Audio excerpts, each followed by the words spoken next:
एक छोटे से कस्बे में एक अंधे पिता और उनका बेटा रहते थे।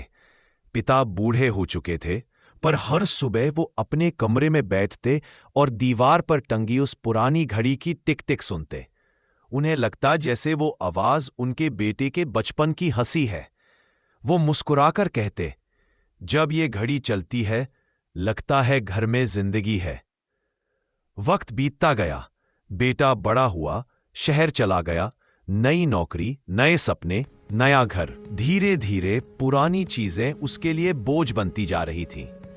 एक दिन जब वो गांव लौटा, उसने देखा दीवार पर वही पुरानी घड़ी अब भी टंगी है, धूल से ढकी हुई, पुरानी, धीमी सी चलती हुई।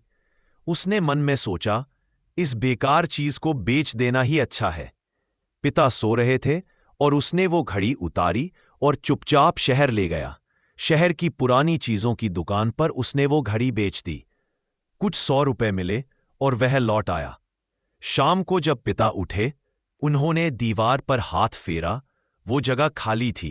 थोड़ी देर चुप रहे, फिर मुस्कुराए और बोले, लगता है बेटा बदल गया है। बेटा खामोश था, कुछ कह नहीं पाया।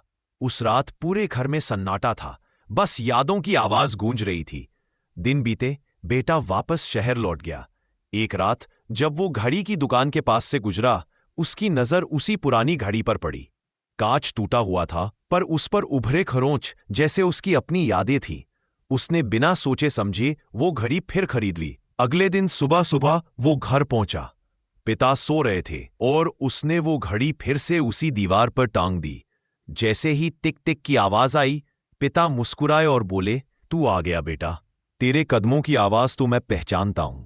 बेटे की आंखों में आंसू आ गए।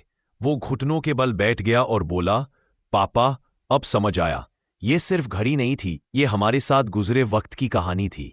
पिता ने मुस्कुराते हुए कहा, हर पुरानी चीज बेकार नहीं होती बेटा, कुछ चीजें दिल से जुड़ी होती है, जिनकी कीमत बाजार नहीं लगा सकता, धीरे धीरे बढ़ता है। वो दोनों बैठे रहे, बस घड़ी की टिक टिक और दिल की धड़कनों की आवाज कमरे में। बेटा खामोश था, कुछ कह नहीं पाया। उस रात पूरे घर में सन्नाटा था, बस यादों की आ।